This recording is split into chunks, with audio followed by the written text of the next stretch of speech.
اداس ہو سمجھ نہیں آ رہا کیا کروں، کچھ بھی صحیح ہوتا نظر نہیں آ رہا، مگر دیکھو وہ رب تمہیں نہیں بھولا، دعا کا راستہ تمہیں اس نے دیا ہوا ہے ابھی بھی، تو پھر یہ یقین رکھو کہ دعا قبول بھی ہوگی۔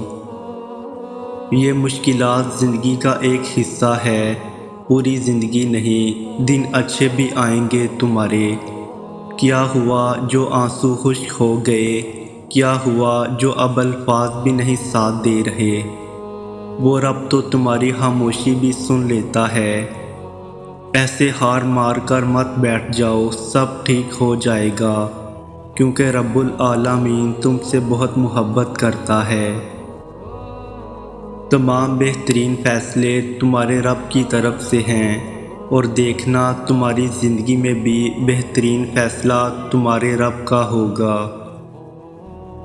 جب تم اپنے آپ پر ضبط کر کے خود کو کسی ایسے کام سے روکتے ہو جو کہ تمہاری پسند کا تو ہوتا ہے مگر تمہارے رب کو پسند نہیں ہوتا، تو تم جانتے ہو اس وقت اس رب کو تم پر بہت پیار آتا ہے، اور اس لمحے وہ تمہاری دعا پر کن فرما دیتا ہے۔ تم آج اس کی رضا قبول کر لو، پھر وہ تمہاری رضا نصیب کرے گا۔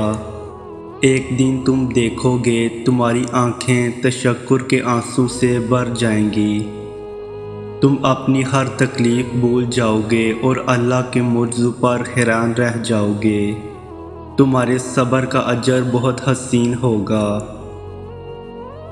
زندگی میں ایسی راتیں کم لوگوں کو نصیب ہوتی ہیں جو اللہ سے باتیں کرتے کرتے گزر جاتی ہیں، جو اب بھلے ہی نہیں مل رہا ہوتا، لیکن یہ دل ہے نا، یہ بتا دیتا ہے سب۔